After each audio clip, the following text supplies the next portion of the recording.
بسم اللہ الرحمن الرحیم اعوذ باللہ من الشیطان الرجیم بسم اللہ الرحمن الرحیم صلی اللہ علی رسولہ الکریم وآلہ الطیبین الطاہرین المعصومین السلام علیکم ورحمۃ اللہ وبرکاتہ۔ طلاب کرام عزیز، کیسے ہیں؟ امید کرتے ہیں آپ خیر و عافیت سے ہوں گے۔ دروس فی علم الاصول حلقہ ثالث کا سبق نمبر 153 آغاز کر رہے ہیں، جس میں عنوان کرا دیا کہ کتاب کی عبارت الوجوب الغیری لمقدمات الواجب سے لے کر خصائص الوجوب الغیری تک۔ طلاب عزیز، آج کے درس میں جن نکات کو محور گفتگو کرا دیا جائے گا وہ یہ ہیں۔ نمبر 1، واجب غیری کی تعریف کی جائے گی اور واجب غیری کی چند مثالیں بیان کی جائے گی کہ کون سے چیزیں واجب ہیں لیکن واجب غیری ہیں۔ نمبر 2، واجب نفسی جو کہ واجب غیری کے مقابلے میں ہے، اس کی تعریف کی جائے گی اور تعریف کے لیے امثلہ بھی بیان کی جائیں گی۔ نمبر 3، ایک اشکال ہے تعریف پر، اس اشکال کو بیان کیا جائے گا، پھر اس اشکال کا جواب دیا جائے گا۔ آئیے عبارت کو ملاحظہ فرمائیں۔ فرماتے ہیں الوجوب الغیری لمقدمات الواجب، وجوب غیری واجب کے مقدمات کے لیے، یعنی واجب کے جو مقدمے ہوتے ہیں یا واجب کا جو مقدمہ ہوتا ہے، اس مقدمے کا یا مقدمات واجب کا وجوب جو ہے وجوب غیری ہے۔ اب وجوب غیری کسے کہا جاتا ہے؟ ایک وجوب غیری کا وجوب کس قسم کا عقلی ہے، شرعی وجوب ہے، کون سا ہے، اس کی وضاحت کی جائے گی۔ سب سے پہلے وجوب غیری کی تعریف کرتے ہیں۔ تعریف الواجب الغیری، واجب غیری۔ اب ایک تقسیم میں واجب ہے تعبدی و توسلی کی طرح، ایک واجب نفسی اور واجب غیری۔ ابھی واجب غیری کے بارے میں تعریف بیان کرتے ہیں، پھر آگے چل کے واجب نفسی کی بھی تعریف فرمائیں گے۔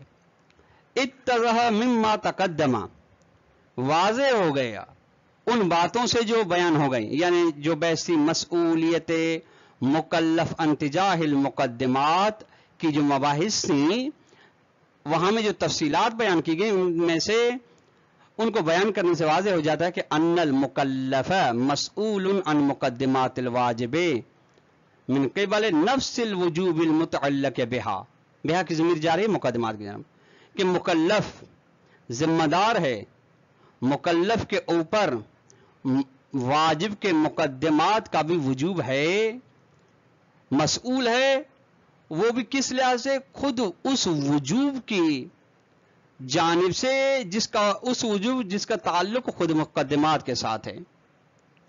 کیوں؟ لأنه يحرك نحوها تبعا لتحریکہ نحو متعلق، چونکہ یہ وجوب مکلف کو حرکت دیتا ہے نحو مقدمات کی جانب۔ اچھا، کیوں دیتا ہے؟ چونکہ یہ حرکت تابع ہے اس حرکت کے جہاں پہ امر، جس واجب کے لیے امر آ رہا ہے وہاں پہ اس مکلف کو امر حرکت دیتا ہے متعلق وجوب کی جانب۔ تو یہاں پہ یہی وجوب مکلف کو حرکت دے رہا ہے اس واجب کے مقدمات کی جانب، کہ جس طرح سے واجب کو انجام دینا آپ کے لیے ضروری ہے اور اس واجب کی انجام دہی اس مقدمے کے بغیر نہیں ہو سکتی، لہذا آپ اس مقدمے کو بھی انجام دینا آپ کے لیے ضروری ہے۔ وَهَذِهِ الْمَسْئُولِيَةُ فِي حُدُودِهَا الْعَقْلِيَّةِ مُتَّفَقٌ عَلَيْهَا۔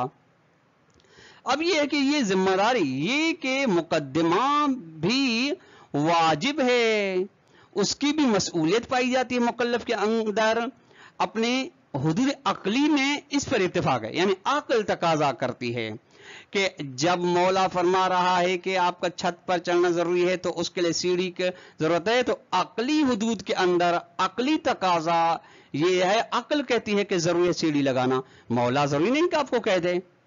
ٹھیک، اسی طریقے سے شرعی امور میں، نماز میں بھی ہے وغیرہ۔ اس مسئولیت مکلف عقلی حدود کے اندر اس پر اتفاق ہے، اس میں کوئی اختلاف نہیں ہے۔ ہاں، شرعی حدود کے اندر اختلاف ہے،